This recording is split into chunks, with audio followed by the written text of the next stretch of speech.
We're going on one of the most vital drives of the year today. We're driving the brand new XJ in a world exclusive.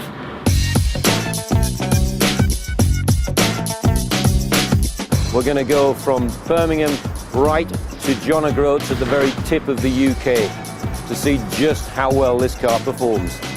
Let me introduce my backseat passenger for the trip. This, as I'm sure any connoisseur of the sun will know, is Amii Grove, who is going to be my partner for the day. Follow me, young lady, and I'll take you to your chariot.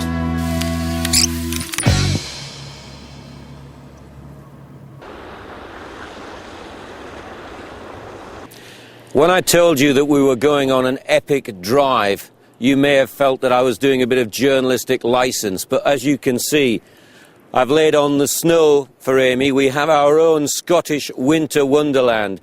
What do you think of Scotland, Amii? I think it's great. I think there's lots of nice scenery here, lots of snow. It's like Lapland. It's like Lapland, absolutely. When I started this trip, I knew it was going to be an epic adventure which should have just about everything for an in-depth test drive. 1,000 miles from Birmingham to John O'Groats and back. Motorway, A roads, B roads. But at no time did I actually envisage snow. Foolish of me when you're going to the top end of Scotland in February. Fortunately, we have the perfect addition to the car because it has a winter mode button, which I have now pressed, and this improves the traction control and the stability of the car in snow. And it seems to be working quite impressively for a long wheelbase car. Thank you, my man. Now, you didn't actually think that I was going to have an entire day with a page 3 girl and I was simply going to do nothing but drive. This is a limo car. I'm delighted to say that now I'm in the place I should be, in the back, with my delightful young lady. We've come to a rather modest little castle, and I think you deserve a rather nice meal and some champagne. Thank you, Ken. We'll just go and have something to eat. See you later.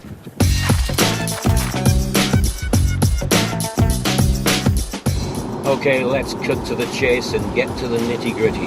I am so pleased that this car drives as well as it looks. In fact, it could drive even better than it looks. You have to remember, this is the long wheelbase version. It's well over 17 foot long. That is a big car. But this is such an agile car, it could be a sporting coupe. I love the breadth of the acceleration as well. It's perfect for overtaking. You floor the throttle, it responds instantly. And if you want the smoothest of changes, out of the auto box you've got paddle changes on the steering wheel that really are very rapid. It's a car full of high technology and gadgetry. There's a very good adaptive chassis control which basically adapts the suspension settings and everything else to the way the driver is and also to the road outside. Where the new XJ is categorically class-leading to me is in the interior. It is an absolute gem. The cabin oozes craftsmanship, from the beautifully hand-stitched leather to the wood, which is the best wood I've seen outside of a Bentley and a Rolls-Royce. The touchscreen is a lesson in simplicity to the Germans. I love the center console. It sweeps down the center of the car with the most dramatic effect. It's where you've got the gear lever, round knob that just rises up onto the center console when you start the car. Very dramatic, very sci-fi. Just look at the main 3 instruments. This is Jag taking a step into the future. They're not real instruments, they're 3D LCD. We have a heated steering wheel button. Click on there and your hands are toasty red in a moment.